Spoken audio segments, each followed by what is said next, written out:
ಇವತ್ತು ನಾವು ಜಕಾರ್ಯ ಗ್ರಂಥವನ್ನು ಇವತ್ತಿನಿಂದ ಧ್ಯಾನಿಸಿ 14 ವಾರ, ಮೋಸ್ಟ್ಲಿ ಬರೋ ವಾರ ಇರೋದಿಲ್ಲ. ಈ ವಾರ ನಾವು ಜಕಾರ್ಯ ಗ್ರಂಥ 1ನೇ ಅಧ್ಯಾಯವನ್ನು ಧ್ಯಾನಿಸೋಣ. ತೆಗೆದು ಪ್ರತಿಯೊಬ್ಬರು ಓಲ್ಡ್ ಟೆಸ್ಟಿಮೆಂಟ್, ಹಳೆಯ ಒಡಂಬಡಿಕೆ, ಲಾಸ್ಟ್ 2ನೇ ಬುಕ್ಕು ಜಕಾರ್ಯ 1ನೇ ವಚನದಿಂದ 21ನೇ ವಚನ ತನಕ ನೋಡೋಣ. 21 ವಚನಗಳನ್ನು ಕೂಡ ಧ್ಯಾನಿಸೋಣ. ಪ್ರತಿಯೊಬ್ಬರು ತೆರಳಿ ಓದಿ ಮೊದಲನೇ ವಾಕ್ಯವನ್ನು. ದರ್ಯಾವೇಶನ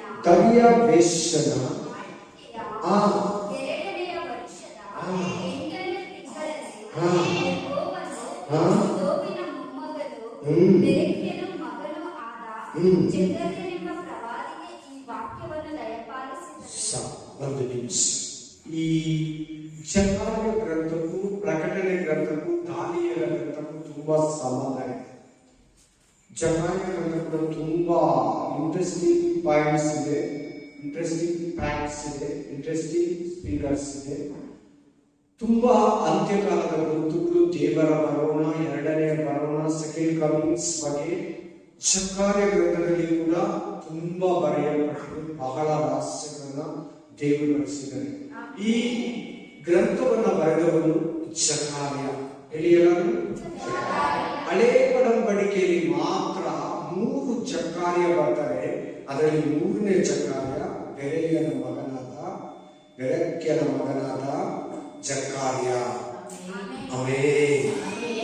ಇವ್ರ ಬಗ್ಗೆ ಸ್ವಲ್ಪ ಪರಿಚಯ ನೋಡ್ಬೇಕಾದ್ರೆ, ಒಳ್ಳೆ ಪ್ರವಾದಿ, ಧೈರ್ಯವಾಗಿ ದೇವರ ವಾಕ್ಯವನ್ನು ಹೇಳುವನು. ಧೈರ್ಯವಾಗಿ ದೇವರ ವಾಕ್ಯವನ್ನು ಹೇಳುವಾಗ ಯವಾಸನ ರಾಜನಾದ ಅರಸನ ಕಾಲದಲ್ಲಿ ಅವನನ್ನ ದೇವಾಲಯದಲ್ಲಿ ಅವನನ್ನು ಕುಂದು ಹಾಕ್ತಾರೆ. ಆಲಯದಲ್ಲಿ ಯಜ್ಞ ವೇದಿ ಹತ್ರ ಈ ಜಕಾರ್ಯನನ್ನ ಸಾಯಿಸಾಕ್ತಾರೆ ಇಸ್ರಾಯೇಲ್ ಜನರು. ಒಳ್ಳೆಯ ವಾಕ್ಯವನ್ನ ಜಕಾರ್ಯನ ಪರಿಚಯ ಮತ್ತಾಯ 3:35 ಬೇಗ fast. Matthew chapter 23:35. Thank you Jesus. ಈ ಸಮಯದಲ್ಲಿ ನಮ್ಮ ಮನದಲ್ಲಿ ಮಾತಾಡುತ್ತೇವೆ.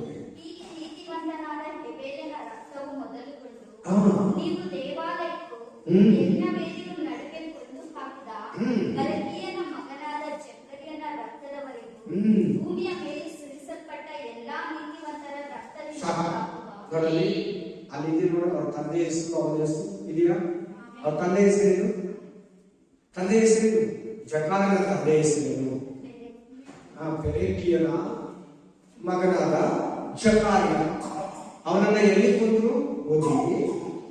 2 ಪೂರ್ವಕಾಲ ವೃತ್ತಾಂತ 24:20. Second ಕ್ರೋನಿಕಲ್ chapter 24:20. ಓದಿ ಫಾಸ್ಟ್ ಆಗಿ. 24:20.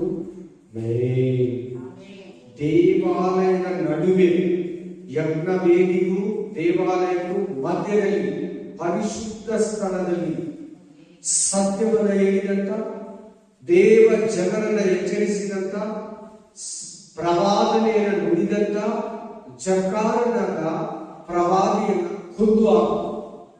ಓದಿ ಫಾಸ್ಟ್ ಆಗಿ.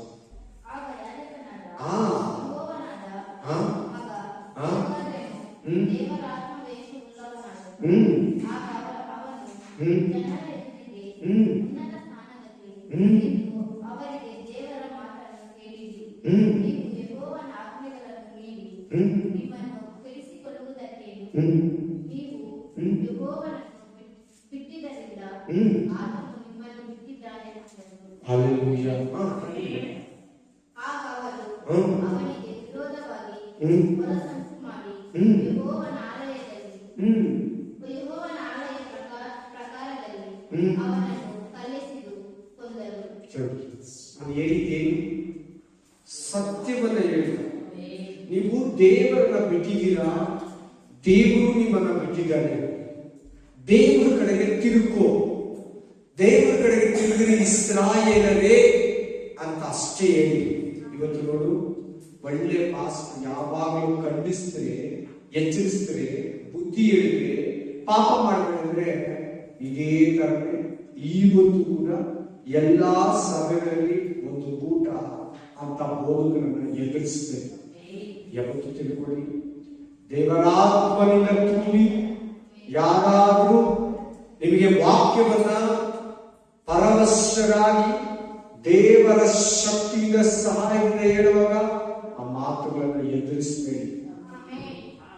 ಏನ್ ಹೇಳ್ತೀವಿ 23ನೇ ಅಧ್ಯಾಯದಲ್ಲಿ ಮತ್ತಾಯ ಗ್ರಂಥದಲ್ಲಿ ಕೊಂದಂತ ಪಾಪಿಗಳ ರಕ್ತಕ್ಕೆ ಪ್ರಾಯಶ್ಚಿತ್ತ ಇದೆ, ಪನಿಷ್ಮೆಂಟ್ ಇದೆ. ಕೆಟ್ಟವರು ದೇವರ ಸೇವಕರನ್ನ, ಪರಿಶುದ್ಧರನ್ನ, ನೀತಿವಂತರನ್ನ ಕೊಲ್ಲೋದು ಸಾಮಾನ್ಯರ ಮಾತಲ್ಲ. ಮಾಮೂಲಿ ಮನುಷ್ಯನ ಕೊಲೆ ಮಾಡಿದ್ರೆ ಕೂಡ ಪಾಪಿನೇ.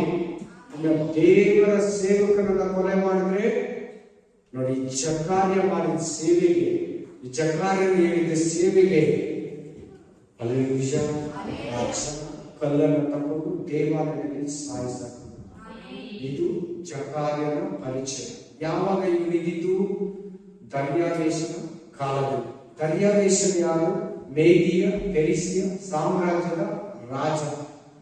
ಎಷ್ಟನೇ ವರ್ಷದಲ್ಲಿ, ಎಷ್ಟನೇ ತಿಂಗಳಲ್ಲಿ, 2ನೇ ವರ್ಷದ 8ನೇ ತಿಂಗಳಲ್ಲಿ ಇವನಿಗೆ ದೇವರ ಧರ್ಮೋಕ್ತಿ, ದೇವರ ಸತ್ಯ, ದೇವರ ವಾಕ್ಯ, ದೇವರ ರಹಸ್ಯಗಳು ಜನಗಳಿಗೆ ತಿಳಿಸಿಕೊಟ್ಟು ದೇವರು.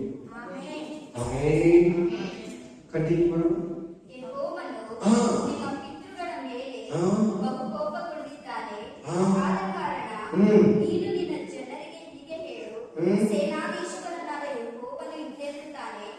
ನನ್ನ ಕಡೆಗೆ ಪುನಃ ತಿರುಗಿರಿ, ಇದು ಸೇನಾಧೀಶ್ವರನ ಯೆಹೋವನ ನುಡಿ. ನಾನು ನಿಮ್ಮ ಕಡೆಗೆ ಪುನಃ ತಿರುಗುವೆನು, ಇದು ಸೇನಾಧೀಶ್ವರನಾದ ಯೆಹೋವನ ನುಡಿ. ಕೇಳಿ, 2ನೇ ವಚನ, 3ನೇ ವಚನ, 4ನೇ ವಚನದ ಅರ್ಥ ಕೇಳಿ. ಏನಂತಿದೆ 2, 3ನೇ ವಚನದಲ್ಲಿ? ಜಕಾರ್ಯನಿಗೆ ದೇವರು ಒಂದು ರಹಸ್ಯವನ್ನ ಕೊಡ್ತಾ ಇದ್ದಾನೆ. ಒಂದು ಸೀಕ್ರೆಟ್. ಯಾರು ಮಾತಾಡ್ತಾರೆ? ಕೇಳಿ, ಪ್ರತಿಯೊಬ್ಬರು ಕೈ ಕಟ್ಕೊಂಡು ಚಿಕ್ಕಮಕ್ಕಳನ್ನ ಚೆನ್ನಾಗಿ ಕೇಳ್ತಾ ಇದ್ದೀರಾ? ಚೆನ್ನಾಗಿ ಕೇಳಿ. ಆಮೇಲೆ ಜಕಾರ್ಯನಿಗೆ ದೇವರು ವಾಕ್ಯವನ್ನ ಕೊಡ್ತಾ ಇದ್ದಾರೆ. ನೀವು ದೇವರನ್ನ ಬಿಟ್ಬಿಟ್ಟಿದ್ದೀರಾ, ನೀವು ಪಾಪವನ್ನ ಮಾಡ್ತಾ ಇದ್ದೀರಾ, ನೀವು ವಾಕ್ಯಕ್ಕೆ ವಿರುದ್ಧವಾಗಿ ಜೀವಿಸ್ತಾ ಇದ್ದೀರಾ, ನೀವು ದೇವರ ಆಜ್ಞೆಗೆ ವಿರುದ್ಧವಾಗಿ ಜೀವಿಸ್ತಾ ಇದ್ದೀರಾ. ಬಿಟ್ಬಿಟ್ಟು ದೇವರ ಕಡೆಗೆ ತಿರುಕೊಳ್ಳಿ, ದೇವರ ಕಡೆಗೆ ಕೈ ಎತ್ತಿ, ಮತ್ತೆ ಪಾಪಗಳನ್ನ ಮಾಡೋದು ಬಿಟ್ಬಿಟ್ಟು ತಿರ್ಗ ಪಾಪಗಳನ್ನ ಮಾಡೋದು ಬಿಟ್ಬಿಟ್ಟು ನನ್ನ ಕಡೆಗೆ ತಿರುಕೊಳ್ಳಿ.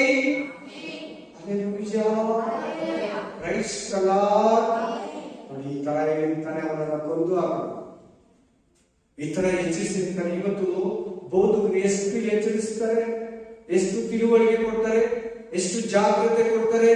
ನೀನ್ ಕೇಳ್ತಾ ಇದೀಯಾ? ನೀನ್ ನಿನ್ನ ಪಾಪಗಳನ್ನ ಬಿಡ್ತಾ ಇದೀಯಾ? ನೀನ್ ನಿನ್ ತಪ್ಪುಗಳನ್ನ ಬಿಡ್ತಾ ಇದೀಯಾ? ನಿನಗೆ ಹೇಳ್ತಾ ಇದ್ದಾರೆ ಇವತ್ತು ದೇವರು. ಜಕಾರ್ಯ ಆಯ್ತು, ಜಕಾರ್ಯದ ಕಾಲದ ಜನಗಳ ಕಥೆಯನ್ನು ಮುಗೀತು, ಇಸ್ರಾಯೇಲ್ ಕಥೆಯನ್ನು ಮುಗೀತು. ಈಗ ಇಸ್ರಾಯೇಲ್ ಮುಗಿದಿಲ್ಲ ಇದ್ದೇವೆ. ನಿನಗೆ ಹೇಳ್ತಾ ಇದ್ದಾರೆ, ನೀನು ಕೂಡ ನೀನು ದೇವರ ಸಂಖ್ಯೆ ಬಿಟ್ಬಿಟ್ಟಿರ್ತೀಯ, ಪ್ರಯತ್ನ ನಿಲ್ಲಿಸಿರ್ತೀಯ, ವಾಕ್ಯ ಪ್ರಕಾರ ನಡೆಯೋದು ಬಿಟ್ಟಿರ್ತೀಯ, ಪಾಪಗಳ ಲೋಕ, ಮನುಷ್ಯರು ಲೋಕಾನುಸಾರ ಸ್ವಂತ ಇಚ್ಛೆಯಿಂದ ದೇವರ ವಾಕ್ಯನ ಬಿಟ್ಟು ಜೀವಿಸ್ತಾ ಇರ್ತೀಯ. ವಾಕ್ಯದ ಮೂಲಕ ಪ್ರತಿ ಭಾನುವಾರ ದೇವರನ್ನ ಎಚ್ಚರಿಸ್ತಾರೆ. ಪಾಸ್ಟ್ ಮೇಲೆ ಕೋಪ ಮಾಡ್ಕೊಂತೀಯಾ? ದೇವರ ಮಾತನ್ನ ನೆಗ್ಲೆಕ್ಟ್ ಮಾಡ್ತೀಯಾ? ನೋಡಿ, ನನ್ನ ಕಡೆಗೆ ತಿರುಕೊಳ್ಳಿ. ಇದು ಸೇನಾಧೀಶ್ವರನಾದ ಯೆಹೋವನ ನುಡಿ, ಇದು ದೇವರ ಮಾತು. ನೀವು ದೇವರ ಕಡೆಗೆ ತಿರುಗ್ರಿ. ಇಸ್ರಾಯೇಲ್ ಜನರೇ, ಯೂದ ಜನರೇ, ದೇವರ ಮಕ್ಕಳೇ, ನೀವು ದೇವರನ್ನ ಬಿಟ್ಟು ವಿಗ್ರಹಗಳನ್ನ, ಮನುಷ್ಯರನ್ನ, ಪಕ್ಷಿಗಳನ್ನ, ಪ್ರಾಣಿಗಳನ್ನ, ಜಂತುಗಳನ್ನ ಆರಾಧಿಸ್ತಾ ಇದ್ದೀರಾ. ನನ್ನ ಕಡೆಗೆ ತಿರುಗಿರಿ. ನೀವ ಸ್ವರೂಪನಾದ ಸತ್ಯ ದೇವರಾದ ನನ್ನನ್ನ ಆರಾಧಿಸ್ರಿ. ಆಮೇಲೆ ಮೂಕ ಬೊಂಬೆಗಳನ್ನ ಲೋಕಾನುಸಾರ ನಿಮ್ಮ ಸ್ವಇಚ್ಛೆಯಿಂದ ಜೀವಿಸ್ಬೇಡಿ.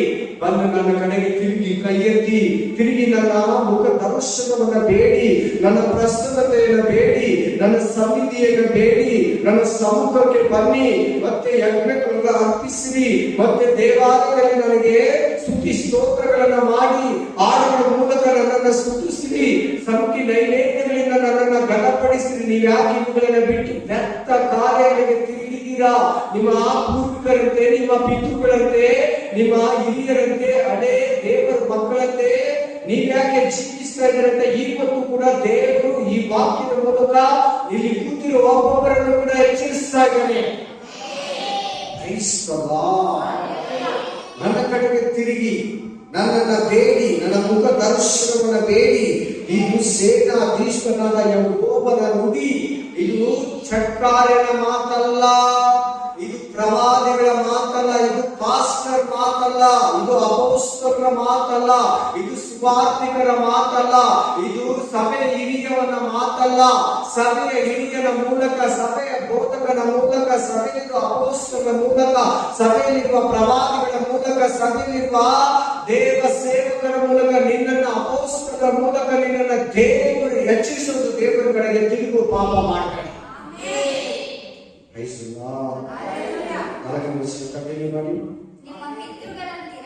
ಇಸ್ರಾಯೇಲ್ ಏನ್ ಮಾಡಿದ್ರು? ಇಸ್ರಾಯೇಲ್ ಏನ್ ಮಾಡಿದ್ರು? ದೇವರನ್ನ ಬಿಟ್ಟು ಹೋಗಿದ್ರು, ದೇವರನ್ನ ಬಿಟ್ಟು ಪಾಪ ಮಾಡ್ತಾ ಇದ್ರು, ದೇವರನ್ನ ಬಿಟ್ಟು ವಿಗ್ರಹ ಆರಾಧನೆ ಮಾಡ್ತಾ ಇದ್ರು, ದೇವರನ್ನ ಬಿಟ್ಟು ಅನ್ಯ ದೇವತೆಗಳು, ಅನ್ಯ ಜನಗಳೊಟ್ಟಿಗೆ ಸೇರಿ ಈಜೋಡಾಗಿ ದೇವರನ್ನ ರೇಗಿಸ್ತಾ ಇದ್ರು. ನೀವಾಗಿದ್ದೀರಾ? ನಿಮ್ಮ ಮನಸ್ಸಾಗಿದೆಯಾ? ನಿಮ್ಮ ಜೀವಿತ ಆಗಿದೆಯಾ? ಆಮೇಲೆ ನಿಜ ದೇವರನ್ನ ಬಿಟ್ಟು ಮನುಷ್ಯನ ಕಡೆಗೆ ವಾಲಿದೆಯಾ? ದೇವರು ಹೇಳ್ತಾ ಇದ್ದಾರೆ, ನನ್ನ ಕಡೆಗೆ ತಿರುಕೋ. ಆಮೇಲೆ ಪೂರ್ವ ಕಾಲದ ಪ್ರವಾದಿಗಳು ಅವರಿಗೆ, ಸೇನಾಧೀಶ್ವರ ಯೆಹೋವನು ಇಂತೆನ್ನುತ್ತಾನೆ, ನಿಮ್ಮ ದುರ್ಮಾರ್ಗ ದುಷ್ಕೃತ್ಯಗಳಿಂದ ಹಿಂದಿರುಗಿರಿ ಎಂದು ಸಾರಿದರು. ದುರ್ಮಾರ್ಗ ದುಷ್ಕೃತ್ಯಗಳಿಂದ ಹಿಂದಿರುಗಿರಿ. ದುರ್ಮಾರ್ಗಗಳಂದ್ರೆ ದುಷ್ಟನ ಜೀವನ, ಪಾಪದ ಜೀವನ, ಪರಿಶುದ್ಧವಿಲ್ಲದ ಜೀವನ, ನೀತಿ ಇಲ್ಲದ ಜೀವನ, ಅನ್ಯಾಯದಿಂದ ಕೂಡಿದ ಜೀವನ, ಮೋಸದಿಂದ ಕೂಡಿದ ಜೀವನ ಬಿಟ್ಟು ಹಿಂತಿರುಗಿರಿ. ಬಿಟ್ಟು ನನ್ನ ಕಡೆಗೆ ತಿರುಗಿರಿ, ಬಿಟ್ಟು ನನ್ನ ಕಡೆಗೆ ನನ್ನನ್ನು ಸುತ್ತಿಸ್ರಿ. ಆಮೇಲೆ ಅವರು ನನ್ನ ಮಾತನ್ನು ಕಿವಿಗೊಟ್ಟು ಕೇಳಲಿಲ್ಲ. ಹಾಗೂ ಇವ್ರ ತಂದೆ ತಾಯಿ ಏನ್ ಮಾಡಿಲ್ಲ, ಇವ್ರ ತಾತಾಜಿ ಏನ್ ಮಾಡಿಲ್ಲ. ಎಷ್ಟು ಸಾರಿ ದೇವರು ಪ್ರವಾದಿಗಳನ್ನ, ಸೇವಕರನ್ನ, ಯಾಜಕರನ್ನ, ಲೇವಿಯರನ್ನ ಕಳಿಸಿ ದೇವರು ಎಚ್ಚರಿಸಿದ್ರು ಕೂಡ ಅವ್ರ ತಂದೆ ತಾಯಿ, ಅವ್ರ ತಾತಾಜಿ ಕೇಳಿಲ್ಲಂತೆ. ಪಾಪ ಮಾಡಬೇಡ, ತಪ್ಪು ಮಾಡಬೇಡ, ದೇವ್ರ ವಿರುದ್ಧವಾಗಿ ನಡಿಬೇಡ, ವಾಕ್ಯ ವಿರುದ್ಧವಾಗಿ ಜೀವಿಸಬೇಡ. ಪ್ರತಿ ಭಾನುವಾರ ದೇವರು ಎಚ್ಚರಿಸ್ತಾರೆ. ತಂದೆ ತಾಯಿ ಕೇಳಿಲ್ಲ, ಮಕ್ಕಳು ಕೇಳಿಲ್ಲ ಅಂತ ಬರ್ತಾ ಇದೆ ಇಲ್ವಾ ಇಲ್ಲಿ? ತಂದೆ ತಾಯಿ ಕೇಳಿಲ್ಲ, ತಾತಾಜಿನೂ ಕೇಳಿಲ್ಲ, ಮೊಮ್ಮಕ್ಕಳು ಕೂಡ ಕೇಳಿಲ್ಲ. ಪ್ರತಿ ಇಸ್ರಾಯೇಲ್ ಮಾಡಿದ ತಪ್ಪೆ ನಾವು ಕೂಡ ಮಾಡ್ತಾ ಇದ್ದೀವಿ. ಇಸ್ರಾಯೇಲ್ ಮಾಡಿದ ತಪ್ಪೆ ಕ್ರಿಶ್ಚಿಯನ್ಸ್ ಮಾಡ್ತಾ ಇದ್ದಾರೆ. ಹಂಗೆ ಜನಗಳಿಂದ ದೇವರ ಕಡೆಗೆ ತಿರುಗಿರೋ ನಾವು ಇಸ್ರಾಯೇಲ್ ಮಾಡಿದ ತಪ್ಪೆ, ಇಸ್ರಾಯೇಲ್ ಮಾಡಿದ ಪಾಪಗಳೇ, ಇಸ್ರಾಯೇಲ್ ದೇವರನ್ನ ರೇಗಿಸಿದ್ದು, ಇಸ್ರಾಯೇಲ್ ದೇವರಿಗೆ ತಿರುಗಿ ಬಿದ್ದಿದ್ದು ನಾವು ಕಂಟಿನ್ಯೂಷನ್ ಮಾಡ್ತಾ ಇದ್ದೀವಿ. ಶಾಸ್ತ್ರದಲ್ಲಿ ಈ ವಾಕ್ಯದ ಮೂಲಕ ಪ್ರೀತಿಯ ಸಹೋದರ ಸಹೋದರಿ, ಆಮೇಲೆ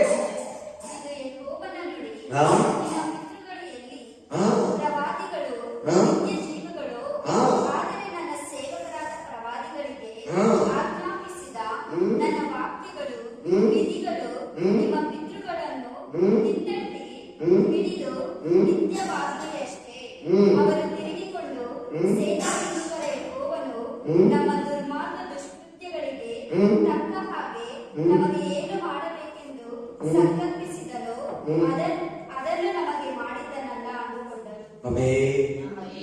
ನೋಡಿ, ನಾವು ಮಾಡಿದ ತಪ್ಪಿಗೆ ದೇವರು, ನಾವು ಮಾಡಿದ ಅಸಹ್ಯಕ್ಕೆ, ಅನ್ಯಾಯಕ್ಕೆ, ವಂಚನೆಗೆ ಬೇಕಾದದ್ದನ್ನೇ ದೇವರು ಮಾಡಿದ್ದಾನೆ, ಅಸಾಧ್ಯವಾದದ್ದನ್ನೇ ದೇವರು ಮಾಡಿದ್ದಾನೆ, ಅನ್ಯಾಯವಾದದ್ದನ್ನೇ ದೇವರು ಮಾಡಿದ್ದಾನೆ ಅಂತ ಅವರು ಅನ್ಕೊಂಡ್ರಂತೆ. ಆದ್ರೆ ತಿಳಿದಿಲ್ಲ,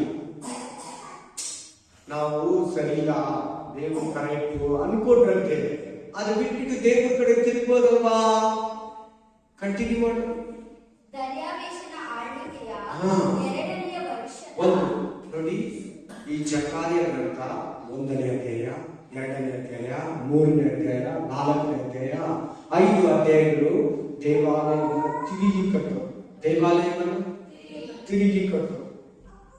ಮೊದಲು ಕಟ್ಟಿದ್ದು ದೇವಾಲಯ ಆಮೇಲೆ ಸೊಲೊಮೋನ, 2ನೇ ದೇವಾಲಯ ಜೆರುಬ್ಬಾಬೆಲ್ ಮತ್ತು ಯೆಹೋಶುವ ಕಟ್ಟಿದ್ರು. 3ನೇ ದೇವಾಲಯ ಈಗಿಲ್ಲ, ಕಟ್ಟಬೇಕು. ಮೊದಲನೇ ದೇವಾಲಯ ಬಂದು ನೆಬೂಕದ್ನೆಚ್ಚರನು ನಾಶನ ಮಾಡಿ ಎಲ್ಲ ಧ್ವಂಸ ಮಾಡಿ ಮಾಡ್ಬಿಟ್ಟು ಹೋಗ್ಬಿಟ್ಟ. ದೇವಾಲಯ ಆಗಿರ್ಲಿಲ್ಲ. ಎರಡನೇ ದೇವಾಲಯ ಕಟ್ಟೋದಕ್ಕೆ ಬರಬೇಕು. ಈ ಜಗ್ಗಾದ ಮೂಲಕ ದೇವರು ಮಾತಾಡ್ತಾ ಇದ್ದಾರೆ. ಆಮೇಲೆ ಈ 5 ಅಧ್ಯಾಯಗಳು ಆಲಯವನ್ನು ಕಟ್ಟುವುದು, ಆಲಯವನ್ನು ಓಪನ್ ಮಾಡೋದು, ಆಲಯವನ್ನು ಮರುಸ್ಥಾಪನೆ ಮಾಡೋದು, ಪ್ರತಿಷ್ಠಾಪಿಸೋದು ಕುರಿತು ಮಾತಾಡ್ತಾರೆ. ಕಂಟಿನ್ಯೂ ಮಾಡು. ದಾರ್ಯಾವೇಶನ ಆಳ್ವಿಕೆಯ 2ನೇ ವರ್ಷದ ಹಾ. 11ನೇ ತಿಂಗಳಿನ 3 ತಿಂಗಳು ಬಿಟ್ಟು ಇನ್ನೊಂದು ದರ್ಶನವನ್ನು ರಾತ್ರಿಯಲ್ಲಿ ದೇವರು ಚಕ್ಕಾರನಿಗೆ ಕೊಡ್ತಾರೆ. ಅಂದರೆ ಹಾ. ಶೆಬಾಟ್ ತಿಂಗಳಿನ ಶಬಾಟ್ ಅಂದರೆ ಯೂದ ಕ್ಯಾಲೆಂಡರ್ ಪ್ರಕಾರ ತಿಂಗಳಿನ ಒಂದು ಹೆಸರೇ ಶಬಾಟ್. 24ನೇ ದಿನದಲ್ಲಿ ಯೆಹೋವನ ವಾಕ್ಯವು ಇದ್ದೋವಿನ ಮೊಮ್ಮಗನು ಬೆರೆಕ್ಯನ ಮಗನೂ ಆದ ಜಕರ್ಯನೆಂಬ ಪ್ರವಾದಿಗೆ ಕಂಡುಬಂತು. ರಾತ್ರಿಯಲ್ಲಿ ನನಗೆ ದರ್ಶನವಾಯಿತು. ಯಾವಾಗ ದರ್ಶನ ಆಗಿರೋದು? ರಾತ್ರಿಯಲ್ಲಿ ನಿದ್ರೆಯಲ್ಲಿ ದರ್ಶನ ಆಗ್ತದೆ. ನೋಡಿ, ದರ್ಶನ ಅನ್ನೋದು ಯಾವಾಗ ಆಗುತ್ತಂದ್ರೆ ವಾಕ್ಯ ಓದುವಾಗ ದರ್ಶನ ಆಗುತ್ತೆ, ನಿದ್ರೆ ಮಾಡೋವಾಗ ದರ್ಶನ ಆಗುತ್ತೆ, ಪ್ರೇಯರ್ ಮಾಡ್ತಾ ಇರೋರು ಕೂಡ ದರ್ಶನ ಆಗುತ್ತೆ. ಅಲ್ಲೆಲ್ಲೂಯ್ಯ. ಯಾವಾಗ ನಾವು ಮಾತಾಡ್ತಾ ಇರೋರು ಕೂಡ ದರ್ಶನ ಆಗುತ್ತೆ. ದೇವರು ದರ್ಶನ, ದೇವರು ತೋರಿಸೋ ವಿಷನ್. ಆ ವಿಷನ್ 4 ವಿಧದಲ್ಲಿ ಆಗುತ್ತೆ. 1 ನಾವು ವಾಕ್ಯ ಓದೋವಾಗ ದರ್ಶನ ಆಗುತ್ತೆ. 2 ನಿದ್ರೆ ಮಾಡೋವಾಗ ದರ್ಶನ ಆಗುತ್ತೆ. 3 ಯಾರೋ ಕೂಡ ಮಾತಾಡ್ತಾ ಇರೋರು ಕೂಡ ದರ್ಶನ ಆಗುತ್ತೆ. 4 ಆಮೇಲೆ ಪ್ರೇಯರ್ ಮಾಡುವಾಗ ದರ್ಶನ ಆಗುತ್ತೆ. ಇವನಿಗೆ ರಾತ್ರಿಯಲ್ಲಿ ನಿದ್ರೆಯಲ್ಲಿ ಚಕ್ಕಾರನಿಗೆ ದರ್ಶನ ಆಗುತ್ತೆ. ಏನ ದರ್ಶನ ನೋಡಿ. ಇಗೋ, ಹಾ. ಕೆಂಪು ಕುದುರೆಯನ್ನು ಹತ್ತಿದ ಹಾ. ಮನುಷ್ಯನು ಹಾ. ತಗ್ಗಿನಲ್ಲಿರುವ ಸುಗಂಧ ಹಾ. ವೃಕ್ಷಗಳ ನಡುವೆ ನಿಂತಿದ್ದನು. ಹ್ಮ್. ಅವನ ಹಿಂದೆ ಹ್ಮ್. ಕೆಂಪು ಕಪಿಲ ಬಿಳಿ ಕುದುರೆಗಳ ಎಷ್ಟು ಕಲರ್ ಆಯ್ತು? ಎಷ್ಟು ಕಲರ್? 4 ಕಲರ್. 3 ಇದೆ. ಕಪಿಲೆ ಕುದುರೆಗಳನ್ನು ಹತ್ತಿದವರು ನನಗೆ ಕನಸಿನ ಅರ್ಥವನ್ನು ವಿವರಿಸುವ ದೇವದೂತನನ್ನು ಅಲ್ಲಿಗಿಲ್ಲ. 4 ಕುದುರೆಗಳಿದೆ. ಇಲ್ಲಿ ಕೊಟ್ಟಿರೋದು 3: ಕೆಂಪು, ಕಪಿಲ, ಬಿಳಿ. ಕಪಿಲ ಅಲ್ಲೆಲ್ಲೂಯ್ಯ.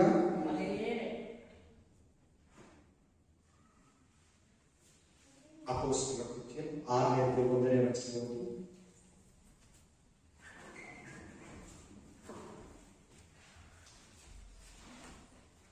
ಆ ದಿವಸಗಳಲ್ಲಿ ಶಿಷ್ಯರು ಹೆಚ್ಚುತ್ತಾ ಬರಲಾಗಿ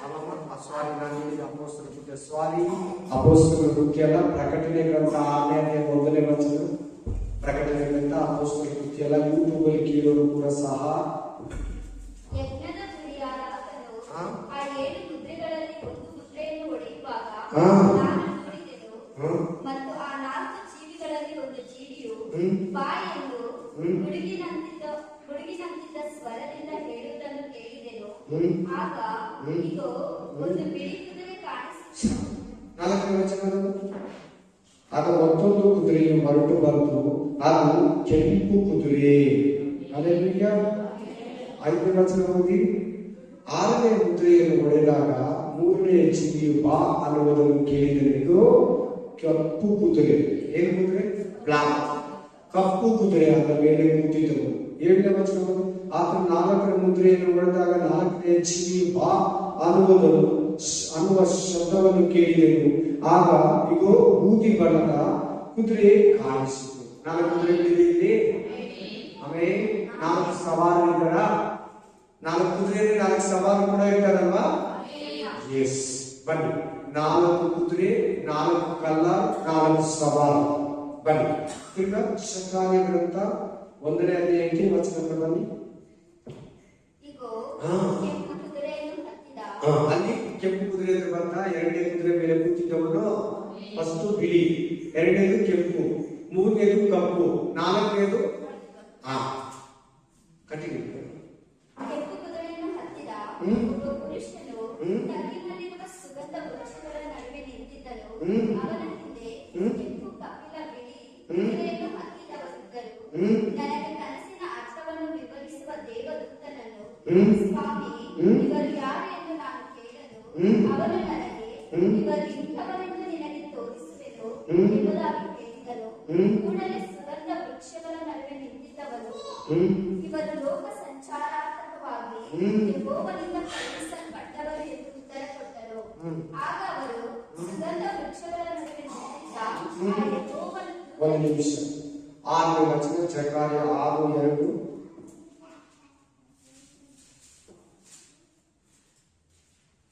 ಮೊದಲನೇ ರಥಕ್ಕೆ ಒಂದರಿಂದ ಪುನಃ ನಾನು ಕಣ್ಣೆತ್ತಿ ನೋಡಲು 2 ಬೆಟ್ಟಗಳ ನಡುವೆಯಿಂದ ಬರುತ್ತಿರುವ 4 ರಥಗಳು ಕಾಣಿಸಿದವು.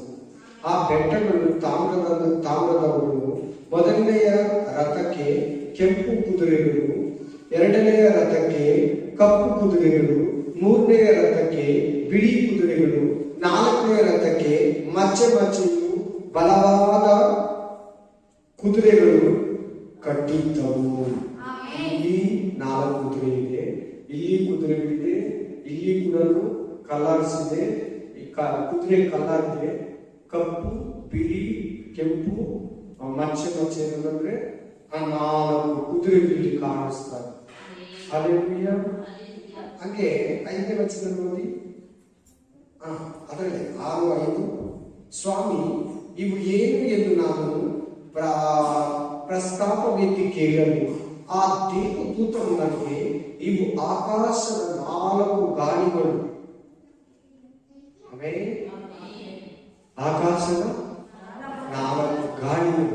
ಕುದುರೆ ಅಂದ್ರೆ ಏನು? ಆತ್ಮ. ಹೇಳಿ ಎಲ್ಲರೂ, ಭೂಲೋಕದೊಡೆಯನ ಸಾನ್ನಿಧ್ಯದಲ್ಲಿ ನಿಂತಿದ್ದು ಅಲ್ಲಿಂದ ಬರುತ್ತಾ ಇವೆ ಎಂದು ಉತ್ತರ ಕೊಟ್ಟನು. ಕುದುರೆಗಳಂದ್ರೆ ಹಲ್ಲೆಲೂಯಾ, ದೇವರು ಸಾನ್ನಿಧ್ಯದಿಂದ ಹೊರಟು 4 ಆತ್ಮಗಳು ಅವರ ಮೇಲೆ ಕೂತಿರೋದು. ಒಬ್ಬೊಬ್ಬನು ಕೂಡ ಆತ್ಮವಾಗಿದ್ದಾನೆ. Price the lord. ಈಗ ಮೊದಲ 8ನೇ ವಚನದಿಂದ ಹಾಗೆ ಅದು ಕೆಂಪು ಕುದುರೆಯನ್ನು ಹತ್ತಿದ ಒಬ್ಬ ಪುರುಷನು ತಗ್ಗಿನಲ್ಲಿರುವ ಸುಗಂಧ ವೃಕ್ಷಗಳ ನಡುವೆ ನಿಂತಿದ್ದನು. ಅವನ ಹಿಂದೆ ಕೆಂಪು, ಕಪಿಲ, ಬಿಳಿ ಕುದುರೆಗಳನ್ನು ಹತ್ತಿದವರಿದ್ದರು. ನನಗೆ ಕನಸಿನ ಅರ್ಥವನ್ನು ವಿವರಿಸುವ ದೇವದೂತನನ್ನು, ಸ್ವಾಮಿ, ಇವರು ಯಾರು ಎಂದು ನಾನು ಕೇಳಲು, ಅವನು ನನಗೆ, ಇವರು ಇಂಥವರೆಂದು ನಿನಗೆ ತೋರಿಸುವೆನು ಎಂಬುದಾಗಿ ಹೇಳಿದನು. ಕೂಡಲೇ ಸುಗಂಧ ವೃಕ್ಷಗಳ ನಡುವೆ ನಿಂತಿದ್ದವನು, ಇವರು ಲೋಕ ಸಂಚಾರಾರ್ಥಕವಾಗಿ ಯೆಹೋವನಿಂದ ಕಳುಹಿಸಲ್ಪಟ್ಟವರು ಎಂದು ಉತ್ತರ ಕೊಟ್ಟನು. ಜಕರ್ಯ 6ನೇದಿಂದ ಇದೇ ಅರ್ಥ ಕೊಡ್ತಾ ಇದೆ. ಆಮೇಲೆ ಪ್ರಕಟಣೆ ಗ್ರಂಥ 6ನೇದಿಂದಲೂ ದೇವರು ಕಳಿಸ್ಕೊಟ್ಟಿರೋದು. ದೇವರು 7 ಆತ್ಮವುಳ್ಳ ಒಡೆಯ, 7 ಕಣ್ಣುಗಳು. ಅದರಲ್ಲಿ 7 ಆತ್ಮಗಳ ಸ್ವಾಮಿ, 7 ಕಣ್ಣುಗಳು. ಈ ಪ್ರಪಂಚದಲ್ಲಿ ದೇವರು ಕಳಿಸ್ಕೊಟ್ಟಿರೋ 7 ಜೀವಿಗಳು ಅಂತ ಕೇಳಿದ್ರೆ ಪ್ರಕಟಣೆ ಗ್ರಂಥ ಓದುವಾಗ, ಹಂಗೆ 4 ಕುದುರೆಗಳು, 4 ಕುದುರೆ ಮೇಲೆ ಕೂತಿರೋದು 4 ಆತ್ಮಗಳು. ಹಲ್ಲೆಲೂಯಾ. ಕಂಟಿನ್ಯೂ ಮಾಡೋಣ. ಆಗ ಅವರು ಸುಗಂಧ ವೃಕ್ಷಗಳ ನಡುವೆ ನಿಂತಿದ್ದ ಆ ಯೆಹೋವನ ದೂತನಿಗೆ, ನಾವು ಲೋಕದಲ್ಲಿ ಸಂಚರಿಸಿ ಬಂದಿದ್ದೇವೆ. ಇಗೋ, ಲೋಕವೆಲ್ಲ ನೆಮ್ಮದಿಯಾಗಿ ಸುಮ್ಮನಿದೆ ಎಂದು ಅರಿಕೆ ಮಾಡಿದರು. ಇದನ್ನು ಕೇಳಿ ಯೆಹೋವನ ದೂತನು, ಸೇನಾಧೀಶ್ವರನ ಯೆಹೋವನೇ, ನೀನು 70 ವರ್ಷಗಳಿಂದ ರೋಷಗೊಂಡಿರುವ ಯೆರೂಸಲೇಮು ಮೊದಲಾದ ಯೆಹೂದದ ಪಟ್ಟಣಗಳನ್ನು ಎಷ್ಟು ಕಾಲ ಕರುಣಿಸದೇ ಇರುವಿ ಎಂದು ವಿನ್ನವಿಸಲು ನನಗೆ ವಿವರಿಸುವ ದೂತನಿಗೆ ಯೆಹೋವನು ಕರುಣೆಯ ಒಳ್ಳೆಯ ಮಾತುಗಳಿಂದ ಉತ್ತರ ಕೊಟ್ಟನು. ಆಗ ಒಂದು ನಿಮಿಷ. ಆ 4 ಕುದುರೆಗಳ ಮೇಲೆ ಕೂತಿದ್ದವರು ಬಂದು ವಾಪಸ್ಸು ನೋಡಿ, ಯೆರೂಸಲೇಮು, ಯೂದಾಯ ಪ್ರಾಂತವನ್ನೆಲ್ಲ ತಿರುಗಿ ವಾಪಸ್ ಬರ್ತಾರೆ. ಜನರು ಸಂತೋಷವಾಗಿ ಊಟ ಮಾಡ್ತಾ, ನಿದ್ರೆ ಮಾಡ್ತಾ, ಸಂಪಾದಿಸ್ತಾ, ತಿನ್ನುತ್ತಾ, ಕುಡಿತಾ, ಸಂತೋಷ ಪಡ್ತಾ, ನಮ್ಮ ದೇವಾಲಯ ಇಲ್ಲ, ಅಯ್ಯೋ ನಾವು ಬಾಬಿಲೋನಲ್ಲಿ ನನ್ನ ಜನ ಇದ್ದಾರೆ, ಇಲ್ಲಿ ನಮ್ಮ ದೇವರ ಪೌರು ಗೋಡೆ ಇಲ್ಲ, ದೇವಾಲಯ ಇಲ್ಲ, ಅಯ್ಯೋ ನಮಗಂತ ಸ್ವಂತ ದೇಶ ಇಲ್ಲ, ನಾವು ದಾಸತ್ವಕ್ಕೆ ಮಾರಲ್ಪಟ್ಟಿದ್ದೀರಿ ಅನ್ನೋ ಚಿಂತೆ ಅವ್ರಿಗಿಲ್ಲ. ದೇವರಿಗೆ ಬೇಡೋಣ, ಉಪವಾಸ ಮಾಡೋಣ, ಪ್ರಾರ್ಥನೆ ಮಾಡೋಣ. 70 ವರ್ಷ ಆಯ್ತು ನಮ್ಮ ದೇಶ ನಮ್ಮನ್ನ ಇಟ್ಕೊಂಡು ಹೋಗಿ, ನಮಗಂತ ಸ್ವಂತ ದೇಶ ಇರ್ಬೇಕಲ್ವಾ? ನಮ್ಮ ಜನ ಬಾಬೆಯಲ್ಲಿ ಇದ್ದಾರೆ, ಅಯ್ಯೋ ನಮ್ಮ ಯೆರೂಸಲೇಮಿನಲ್ಲಿ ದೇವಾಲಯ ಇಲ್ವೇ, ಪೌರು ಗೋಡೆ ಇಲ್ವೇ ಅಂತ ಅವರಿಗೆ ಸ್ವಲ್ಪ ನಾಲ್ಕು ಚಿಂತೆ ಇಲ್ಲ, ಸಂತೋಷವಾಗಿ ಹ್ಯಾಪಿಯಾಗಿದ್ದಾರೆ. ಇವತ್ತು ಕೂಡ ಇದೇ ತರನೇ ಕ್ರಿಸ್ತುಗಳಲ್ಲಿ ಕೂಡ ಇದ್ದಾರೆ. ಹೆಂಗಿದ್ದಾರೆ ಅಂದ್ರೆ ಯಾವ ರೀತಿ ಅಂದ್ರೆ ಬಂದು ಚರ್ಚ್ ಹೋದ್ರು, ಮನೇಲಿ ಪ್ರೇಯರ್ ಮಾಡಿದ್ರು, ಇಲ್ಲದಿಲ್ಲ ಪ್ರೇಯರ್ ದೇವರಿಗಾಗಿ ಏನ್ ಮಾಡ್ತಾ ಇದ್ದೀನಿ, ದೇವರ ಮಕ್ಕಳು ಕೆಟ್ಟು ಹೋಗ್ತಾ ಇದ್ದಾರೆ, ದೇವರ ಜನರು ಕೆಟ್ಟು ಹೋಗ್ತಾ ಇದ್ದಾರೆ, ಅನ್ಯ ಜನಗಳು ದೇವರ ಕಡೆಗೆ ತಿರುಗಿಲ್ವೇ, ಕಡೆ ಜೀವನ ನಿಂತೋಗಿದೆಯೇ, ಕಡೆ ಜೀವನ ತರೋದ್ರಲ್ಲಿ ನಾನು ಕೆಲಸ ಮಾಡ್ಬೇಕೇ, ದೇವರ ರಾಜ್ಯಕ್ಕಾಗಿ ನೀತಿಗಾಗಿ ದೇವರು ದುಡಿ ಅಂತ ಹೇಳಿದರೆ ಅಟ್ಲೀಸ್ಟ್ ಪ್ರೇಯರ್ ಮಾಡೋಣ, ಯಾರು ಸಿಕ್ಕವರಿಗೆ ದೇವರ ಬಗ್ಗೆ ಹೇಳೋಣ, ನಮ್ಮ ದೇವರ ರಾಜ್ಯವನ್ನು ಕಟ್ಟೋಣ, ದೇವರ ದೇವಾಲಯವನ್ನು ಕಟ್ಟೋಣ. ಇವತ್ತಿನಿರೋ ಕ್ರಿಸ್ತರು ಕೂಡ ಇದೇ ತಟಸ್ಥ ಮನೋಭಾವ ತೋರ್ತಾ ಇದ್ದಾರೆ.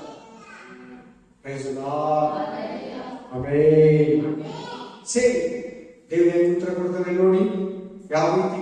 ಇವತ್ತು ಹಂಗೆ ಕ್ರಿಶ್ಚಿಯನ್ಸ್ ಆರಾಮಾಗಿದ್ದಾರೆ. ಯಾರು ಸಾಯಿ ನನ್ನ ವಾಕ್ಯದಲ್ಲಿ ಇದ್ದಿದೋ ಇಲ್ವೋ, ದೇವಾಲಯದಲ್ಲಿ ಏನೇನೋ ನಡೀತಾ ಇರ್ತದೆ, ಪ್ರಪಂಚದಲ್ಲಿ ಏನೇನೋ ನಡೀತಾ ಇರ್ತದೆ, ಕುಟುಂಬದಲ್ಲಿ ಏನೇನೋ ನಡೀತಾ ಇರ್ತದೆ, ಅನೇಕ ಶೋಧನೆಗಳಿರ್ತದೆ, ಸಭೆಗಳಲ್ಲಿ ವಿರೋಧ ಇರ್ತದೆ, ಸಭೆಗಳಿಗೆ ವಿರೋಧ ಇರ್ತದೆ. ದೇವ್ರನ್ನ ಪ್ರಾರ್ಥಿಸೋಣ, ಅಯ್ಯೋ ಸೇವೆ ಮಾಡೋಣ, ದೇವ್ರ ಬರೋದ ಹತ್ರ ಆಯ್ತು, ಅಯ್ಯೋ ನಾವು ಆರಾಮಾಗಿದ್ದೀವಿ, ನಾವು ತಿಂತ ಕುಡಿತಾ ಸಂತೋಷ ಪಡ್ತಾ ಸುಖ ಜೀವನ ನಡೆಸ್ತಾ ಇದ್ರೆ ದೇವ್ರಿಗಾಗಿ ಏನ್ ಮಾಡ್ತಾ ಇದ್ರೆ ಇಲ್ಲ. ದೇವ್ರ ಉತ್ತರ ನೋಡಿ, ಕಂಟಿನ್ಯೂ ಮಾಡೋಣ.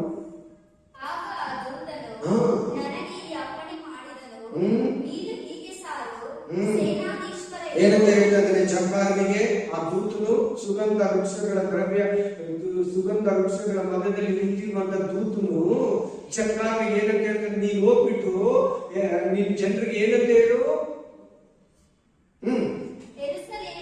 ಯೆರೂಸಲೇಮಿಗೂ ಚೀಯೋನಿಗೂ ಅವಮಾನ ಆಗಿದೆ, ದೇವಾಲಯ ಇಲ್ಲ, ನೆಬೂಕದ್ನೆಚ್ಚರನು ಬಂದು ನಿಮ್ಮನ್ನ ಕರ್ಕೊಂಡು ಹೋಗ್ಬಿಟ್ಟ.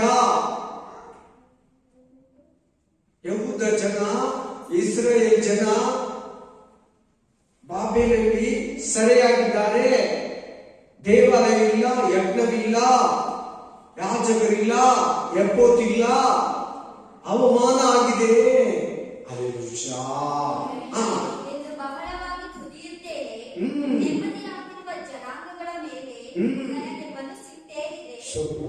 ನೋಡು, ಇವತ್ತು ಕ್ರಿಸ್ತು ಆಗ ನೀನು ಆರಾಮಾಗಿದೀಯಾ? ಯಾರೇನ ಇಲ್ಲದಿದೀಯಾ? ದೇವರ ರಾಜ್ಯ ಕಟ್ತಾ ಇದೆಯಾ?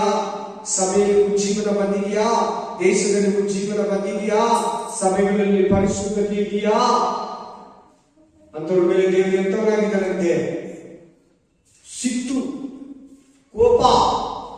ಕೇಳಿ ಎಲ್ಲರೂ ಕೇಳಿ. ನಿಜವಾಗಿ ಇವತ್ತು ಕೂಡ ಇಸ್ರಾಯೇಲ್ ಹೇಗಿದ್ರು ಸುಖವಾಗಿ ಸಂತೋಷವಾಗಿ ಆರಾಮಾಗಿ ದೇವ್ರ ಮಕ್ಕಳು ಇವತ್ತು ಕೂಡ ಹಂಗೆ ಇದ್ದಾರೆ. ದೇವರಿಗಾಗಿ ಏನನ್ನ ಮಾಡೋಣ, ದೇವರ ರಾಜ್ಯವನ್ನ ಕಟ್ಟೋಣ, ದೇವರ ನೀತಿಗಾಗಿ ತವಕ ಪಡೋಣ ಇಲ್ಲ. ಇಲ್ಲ.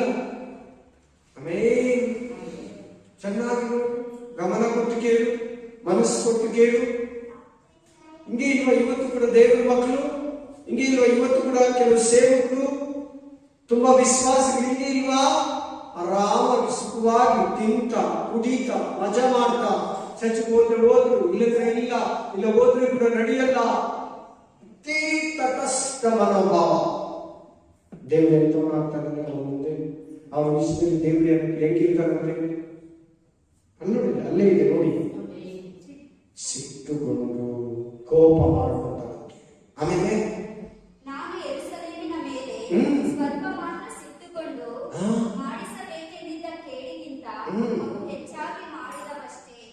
ಹೀಗಿರಲು ಯೆಹೋವನಿಗೆ ಅವರು ಮಾಡಿದ್ದು ತಪ್ಪು, ಸ್ವಲ್ಪ ಕೇಡು ಜಾಸ್ತಿ ಆಯಿತು. ಇನ್ನೊಂದ್ಸರಿ ಬರೋದು, ಸ್ವಲ್ಪ ಮಾತ್ರ ಸಿಟ್ಟುಕೊಂಡು ಮಾಡಬೇಕೆಂದಿದ್ದ ಕೇಡಿಗಿಂತ ಅವರು ಹೆಚ್ಚಾಗಿ ಮಾಡಿದ್ರೆ ಅಷ್ಟೇ. ದೇವರು ಸ್ವಲ್ಪ ಪನಿಷ್ಮೆಂಟ್ ಕೊಟ್ರೆ ಅವರು ತುಂಬಾ ದೊಡ್ಡ ತಪ್ಪು ಮಾಡಿದ್ರೆ, ತುಂಬಾ ಮಹಾಪಾಪಗಳು ಮಾಡ್ತಾ ಇದ್ರಂತೆ. ಆದ್ರೆ ಅವ್ರು ಶಿಕ್ಷೆ ಕಡಿಮೆ ಕೊಟ್ಟ. ಇವತ್ತು ಕೂಡ ದೇವರ ಹಂಗೆ ಇದ್ದಾರೆ. ಹುಷಾರ್, ಅಯ್ಯೋ ನಾವು ಏನ್ ಮಾಡೋದು, ದೇವ್ರು ಏನು ಮಾಡಿಲ್ಲಲ್ಲ, ನನಗೆಲ್ಲ ಚೆನ್ನಾಗಿದೆಲ್ಲ, ನಾನು ಆರಾಮಾಗಿದ್ದೀನಲ್ವಾ, ನಾನು ಸಂತೋಷವಾಗಿದ್ದೀನಲ್ಲ ಅನ್ಬೇಡ. ಆಮೇಲೆ ಹೀಗಿರಲು ಯೆಹೋವನು ಇಂತೆನ್ನುತ್ತಾನೆ, ನಾನು ಕನಿಕರವುಳ್ಳವನಾಗಿ ಯೆರೂಸಲೇಮಿಗೆ ಹಿಂದಿರುಗಿದ್ದೇನೆ. ನನ್ನ ಆಲಯವು ಅಲ್ಲಿ ಕಟ್ಟಲ್ಪಡುವುದು, ಯೆರೂಸಲೇಮಿನಲ್ಲಿ ತೆರೆಯಲ್ಪಡುವುದು.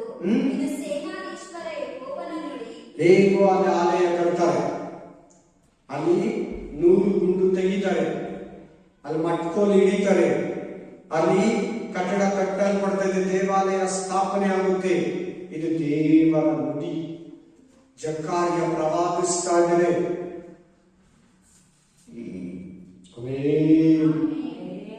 ಹಲ್ಲೆಲೂಯಾ. ನೋಡಿ ನೋಡಿ ನೋಡಿ, ಇವತ್ತು ಒಂದು ಕೂಟಾಂಗ ಇದೆ ನೋಡಿ, ಇವತ್ತು ಒಂದು ಜನಾಂಗ ಇದೆ ನೋಡಿ. ದೇವರಿಗೆ ವಿರುದ್ಧವಾಗಿ ನಾವು ಸುಖ ಸಂತೋಷವಾಗಿದ್ರೆ ಕೂಡ ಯಾರೋ ದೇವರು ಬಳಸ್ಕೊಂಡು ದೇವರ ರಾಜ್ಯವನ್ನ ಕಟ್ತಾ ಇರ್ತಾನೆ. ಆದ್ರೆ ನಿನ್ನ ಗತಿ, ದೇವರ ರಾಜ್ಯಕ್ಕೆ ಕೆಲಸ ಮಾಡಿರೋ ಗತಿ, ಸಮಾಧಾನವಾಗಿ ಸಂತೋಷವಾಗಿ ಸುಖವಾಗಿ ಆರಾಮಾಗಿ ನಾನಾಯ್ತು, ನನ್ನ ಮನೆ ಆಯ್ತು, ಕೆಲಸ ಆಯ್ತು, ಬಿಸ್ನೆಸ್ ಆಯ್ತು, ಚರ್ಚ್ ಹೋಗಿ ಬಂದ್ಬಿಟ್ರೆ ಸಾಕು ಅಂತಿರೋರು ಗತಿ.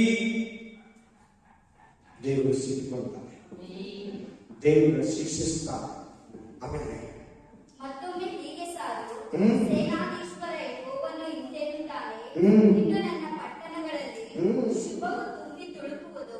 ಯೆಹೋವನು ಇನ್ನು ಚೀಯೋನನ್ನು ಸಂತೈಸುವನು, ಯೆರೂಸಲೇಮನ್ನು ಮತ್ತೆ ತನಗಾಗಿ ಆರಿಸಿಕೊಳ್ಳುವನು. ಇಷ್ಟಿದ್ರೆ ಕೂಡ ದೇವಿ ಎಂತ ಕರುಣೆಮಯಗಳು. ಆದರೂ ಕೂಡ ಅಲ್ಲಿ ದೇವಾಲಯ ಬರುತ್ತೆ, ದೇವರ ಆರಾಧನೆ ಸ್ಟಾರ್ಟ್ ಆಗುತ್ತೆ, ಯಜ್ಞಗಳನ್ನ ಯಾಜಕರು ದೇವಿಯರು ಅರ್ಪಿಸ್ತಾರೆ. ಮತ್ತೆ ನಾನು ಯೆರೂಸಲೇಮನ್ನ, ಚೀಯೋನ್ ಪರ್ವತವನ್ನ, ಚೀಯೋನ್ ನಗರಿಯನ್ನ ಆರಿಸ್ಕೊತೀನಿ. ಹಲ್ಲೆಲೂಯಾ. ವಾಗ್ದಾನ ಮಾಡ್ತಾ ಇದ್ದಾನೆ ದೇವರು, ವಾಗ್ದಾನವನ್ನ ಕೊಡ್ತಾ ಇದ್ದಾನೆ ದೇವರು. ನಾನು ಯೆರೂಸಲೇಮನ್ನ ಸಂಪೂರ್ಣವಾಗಿ ಬಿಡೋದಿಲ್ಲ, ನಾನು ಯೂದಾಯ ಪ್ರಾಂತ್ಯವನ್ನ, ಯೂದ ಜನಾಂಗವನ್ನ ಕಂಪ್ಲೀಟ್ಲಿ ಬಿಡೋದಿಲ್ಲ. ನಾನು ಮತ್ತೆ ಅಲ್ಲಿ ಆಲಯವನ್ನು ಮಾಡ್ತೀನಿ. Praise the lord, praise the lord. ಮುಂದೆ ವಚನ, ನಾನು ಕಣ್ಣೆತ್ತಿ ನೋಡಲು 4 ಕೊಂಬುಗಳು ಕಾಣಿಸಿದವು. ಜಕಾರ್ಯ ರಾತ್ರಿ ಕನಸಲ್ಲಿ, ದರ್ಶನದಲ್ಲಿ ವಿಷಯದಲ್ಲಿ ಕಣ್ಣೆತ್ತಿ ನೋಡ್ತಾನೆ, 4 ಕೊಂಬುಗಳು ಕಾಣಿಸ್ತವೆ. ಹೆಂಗೆ ಕೊಂಬುಗಳು ಹೆಂಗಿರೋದು? ಹಿಂಗೆ ತಾನೇ ಇರೋದು. ಅಂಥದ್ದು 4 ಕಾಣಿಸ್ತವೆ. Amen, amen, hallelujah. ಇಲ್ಲಿ ಒಂದು ಜ್ಞಾಪಕ ಮಾಡ್ಕೊಂಡು, ನೀವು ದಾನಿಯೇಲ ಗ್ರಂಥದಲ್ಲಿ ಕೇಳಿದ್ರಲ್ವಾ, ಪ್ರಕಟಣೆ ಗ್ರಂಥದಲ್ಲಿ ಕೇಳಿದ್ರಲ್ವಾ, ದಾನಿಯೇಲ ಗ್ರಂಥ 8ನೇ ಅಧ್ಯಾಯದಲ್ಲಿ ವಿವರಿಸುವಾಗ ಈ 4 ಕೊಂಬುಗಳಿಂದ ಏನಂತ ಹೇಳಿದ್ವಿ ನೋಡಿ, ಹೇಳಿ. ಬರ್ಕೊಟ್ಟಿದ್ದೀರಿ ನೋಟ್ಸು, ಮನೆಯಲ್ಲಿ ಓದ್ತೀರಾ ನೋಡಿ, ಸರಿಯಾಗಿ ನೋಡಿ. 4 ಕೊಂಬು ಅಂದ್ರೆ ನಿಮ್ಗೆ ಏನ್ ಹೇಳ್ಕೊಟ್ಟಿದ್ದೀನಿ, ಚೆನ್ನಾಗಿ ನೋಡಿ. ಏನ್ ಕೊಟ್ಟಿದ್ದೀನಿ? 4 ಕೊಂಬು ಅಂದ್ರೆ ಕೊಂಬಲ್ಲ, ಮರ್ಮವಾಗಿದೆ. 4 ಕೊಂಬು ಅಂದ್ರೆ ಕೊಂಬಲ್ಲ. 4 ಅಲ್ಲ, ಅಲ್ಲಪ್ಪ, ರಾಜ್ಯಗಳು ಅಲ್ಲ. ನಿಮ್ಗೆ ಕೊಟ್ಟಿದ್ದೀನಿ, ಈ ವಾಕ್ಯನೇ ಕೊಟ್ಟಿದ್ದೀನಿ. 8ನೇ ಅಧ್ಯಾಯ ದಾನಿಯೇಲ ಗ್ರಂಥ ವಿವರಿಸುವಾಗ ಈ ವಾಕ್ಯ, 10ನೇ ಅಧ್ಯಾಯ ದಾನಿಯೇಲ ಗ್ರಂಥ ವಿವರಿಸುವಾಗ ಜಸ್ಟ್ 2 months ಬ್ಯಾಕ್ ಕೊಟ್ಟಿದ್ದೀನಿ, 2 ತಿಂಗಳ ಹಿಂದೆ ಕೊಟ್ಟಿದ್ದೀನಿ. ಆಮೆನ್, ಅದೇ ವಿಷಯ. ಆಮೇಲೆ ಓದಿ ದಾನಿಯೇಲ ಗ್ರಂಥ 8ನೇ ಅಧ್ಯಾಯ 8ರಿಂದ 9. ಆವಾಗ ನಾನು ಹೇಳ್ತೀರ ನೋಡ್ತೀನಿ. ಓದಿ ದಾನಿಯೇಲ ಗ್ರಂಥ 8ನೇ ಅಧ್ಯಾಯ 8ರಿಂದ 9. ದಾನಿಯೇಲ ಚಾಪ್ಟರ್ 8 to 9. ಆ ಓತವು ಜೋರಗಳು ತನ್ನನ್ನು ಬಹಳವಾಗಿ ಹೆಚ್ಚಿಸಿಕೊಂಡು, ಆದರೆ ಅದು ಪ್ರಾಬಲ್ಯಕ್ಕೆ ಬಂದಾಗಲೇ ಅದರ ದೊಡ್ಡ ಕೊಂಬು ಮುರಿದು ಹೋಯಿತು. ಅದರ ಸ್ಥಾನದಲ್ಲಿ 4 ಅದ್ಭುತವಾದ ಅದು 4 ಕೊಂಬಿದೆಯಾ, ಇದೆಯಾ ಇಲ್ವಾ? ಜಕಾರ್ಯ ಗ್ರಂಥಕ್ಕೂ ದಾನಿಯೇಲ ಗ್ರಂಥಕ್ಕೂ ಸಂಬಂಧ ಬರ್ತಾ ಇದೆ ನೋಡಿ. 4 ಕೊಂಬಿದೆ ನೋಡಿ, ಅಲ್ಲಿ ಕೂಡ 4 ಕೊಂಬಿದೆ, ಇಲ್ಲಿ ಕೂಡ 4 ಕೊಂಬಿದೆ. ಒಂದು ಕೊಂಬು ಮುರಿದೋಯ್ತು, 4 ಕೊಂಬಿದೆ. ಚತುರ್ದಿಕ್ಕುಗಳಂದ್ರೆ ಉತ್ತರ, ದಕ್ಷಿಣ, ಪೂರ್ವ, ಪಶ್ಚಿಮ, ನಾರ್ತ್, ವೆಸ್ಟ್, ಸೌತ್, ಈಸ್ಟ್. 4 ದಿಕ್ಕುಗಳಿಗೆ ಚಾಚಿಕೊಂಡರು. ಅವುಗಳು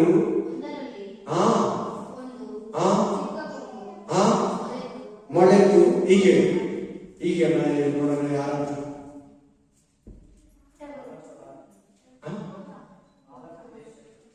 ಅಲ್ಲ, ದೇಶಗಳಲ್ಲ, ರಾಜ್ಯಗಳು.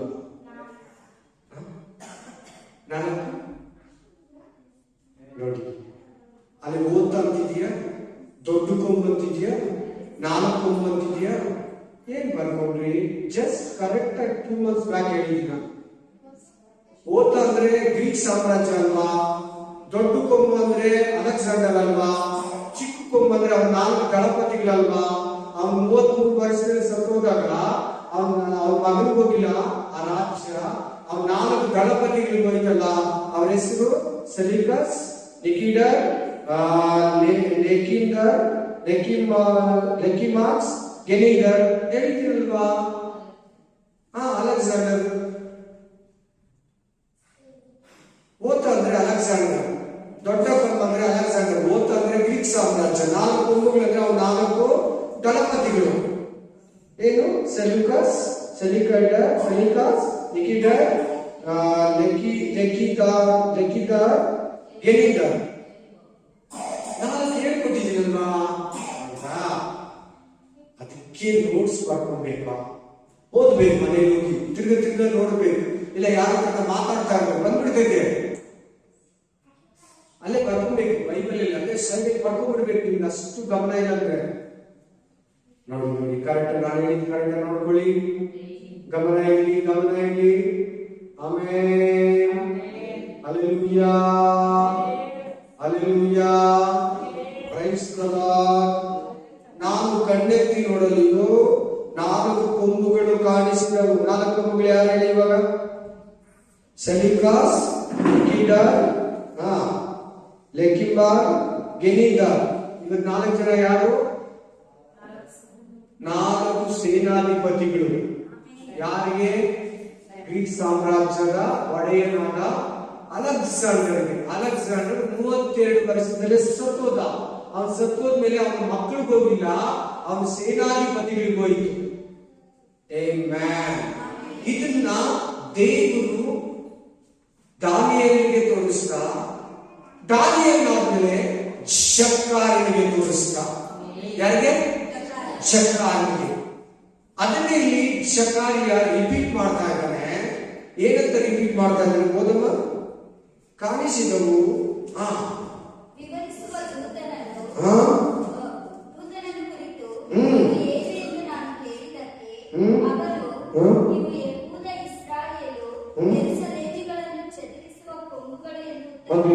ಕೊಂಬುಗಳು ಹೋಗ್ಬಿಟ್ಟು ಯಾರನ್ನ ತೆಗಿತಾ?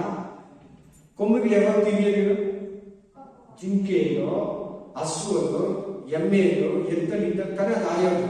ಹಾಗಾದ್ರೆ ಇದು ರಿಯಲ್ ಕೊಂಬಲ್ಲ, ರಿಯಲ್ ಕೊಂಬಲ್ಲ. ಇವು ಯಹೂದರನ್ನ, ಇಸ್ರಾಯೇಲರನ್ನ ಚದುರಿಸೋ ಕೊಂಬುಗಳು. ಏನ್ ಮಾಡಿದ್ರು ಗೊತ್ತಾ? ಇವ್ರ ಕಾಲದಲ್ಲಿ ಏನಾಯ್ತು ಗೊತ್ತಾ? ಇಸ್ರಾಯೇಲರನ್ನ ತುಂಬಾ ಪೀಡಿಸ್ತು, ತುಂಬಾ ಬಾಧಿಸ್ತು, ತುಂಬಾ ಅವರನ್ನ ಹಿಂಸಿಸಿತು. ಈ 4 ಮಂದಿ ಯಾರು? 4 ಕೊಂಬುಗಳು: ಸೆಲ್ಯೂಕಸ್, ನಿಕೆಂಡರ್, ಲೆಕಿಮಾರ್, ಗೆನಿಡರ್. ಈ 4 ಸೇನಾಧಿಪತಿಗಳು.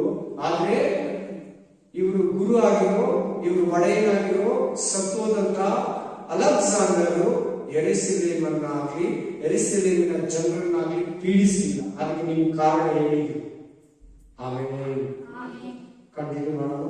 ಅನಂತರ ಯೆಹೋವನು ನನಗೆ 4 ಮಂದಿ ಕಮ್ಮಾರರನ್ನು ತೋರಿಸಿದನು. 4 ಕೊಂಬುಗಳು, 4 ಕೊಂಬುಗಳು, 4 ಸವಾರರು, 4 ಕೊಂಬುಗಳು, 4 ಕಂಬಾರರು. 4 ಸವಾರರು ಎಲ್ಲಿದ್ದಾರೆ ಹೇಳಿ ನೋಡೋಣ. 4 ಸವಾರರು ಎಲ್ಲಿದ್ದಾರೆ? ಎಲ್ಲಿದ್ದಾರೆ ಹೇಳಿ 4 ಸವಾರರು?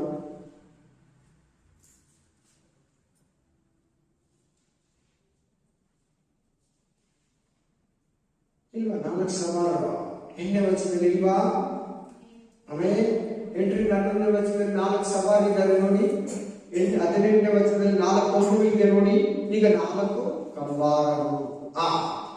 ಆಗ ನಾನು ಇವರು ಏನು ಮಾಡುವುದಕ್ಕೆ ಬಂದಿದ್ದಾರೆ ಎಂದು ಕೇಳಲು ಅವನು, ಈ ಕೊಂಬುಗಳು ಯೆಹೂದದವರಲ್ಲಿ ಯಾರು ತಲೆ ಎತ್ತದಂತೆ ಅವರನ್ನು ಚದುರಿಸಿವೆಯಷ್ಟೇ.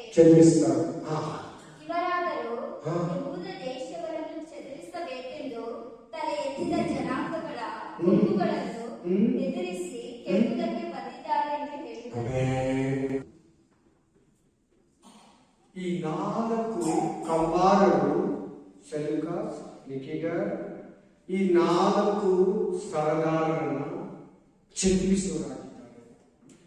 ಯೂದರನ್ನು, ಇಸ್ರಾಯೇಲರನ್ನು ಪೀಡಿಸುವುದು, ಬಂಧಿಸುವುದು, ಸತಾಯಿಸುವುದು, ಅವರನ್ನ, ಅವರ ದೇವರನ್ನ, ಅವರ ಆರಾಧನೆಯನ್ನ, ದೇವಾಲಯವನ್ನ, ಅವರ ಯೂದ ಜನಾಂಗವನ್ನ ವಿರೋಧಿಸುವರಾಗಿದ್ದರು. ಆದರೆ ಈ 4 ಕಂಬಾರರು ಆ ರಾಜ್ಯವನ್ನು, ಆ ಜನರನ್ನು, ಆ ಇಸ್ರಾಯೇಲ್ ದೇಶವನ್ನು, ಯೂದ ಕುಲವನ್ನು, ಇಸ್ರಾಯೇಲ್ ಕುಲವನ್ನು ಕಾಪಾಡುವುದು, ಮೇಲಕ್ಕೆತ್ತುವುದು, ಬಲಪಡಿಸುವುದು, ಸ್ಥಿರಪಡಿಸುವುದು ಆಗಿರುತ್ತದೆ. ಆಮೆನ್. ಇದು ಕಾರ್ಯ ಗ್ರಂಥ 1ನೇ ಅಧ್ಯಾಯದ ಸಾರಾಂಶ. ನಾವು ದೇವರ ಚಿಂತನೆ ನೆಕ್ಸ್ಟ್ ಬುಧವಾರ ಬೈಬಲ್ ಸ್ಟಡಿ ಇರಲ್ಲ, ಅದರ ನೆಕ್ಸ್ಟ್ ಬುಧವಾರ ಹಲ್ಲೆಲೂಯಾ 2ನೇ ಅಧ್ಯಾಯವನ್ನು ಧ್ಯಾನಿಸೋಣ. ಅಲ್ಲಿವರೆಗೂ ದೇವರು ನಿಮ್ಮನ್ನು, ನಿಮ್ಮ ಕುಟುಂಬಗಳನ್ನು ಕಾಯಲಿ, ಕಾಪಾಡಲಿ. ಕರ್ತನಾದ ಯೇಸು ಕ್ರಿಸ್ತನು ಬೇಗ ಬರುತ್ತಾರೆ. ಮಾರನಾಥ. ನನ್ನ ಮನವೇ ಕರ್ತನನ್ನು ಕೊಂಡಾಡು, ನನ್ನ ಸರ್ವೇಂದ್ರಿಯಾದ ಪವಿತ್ರ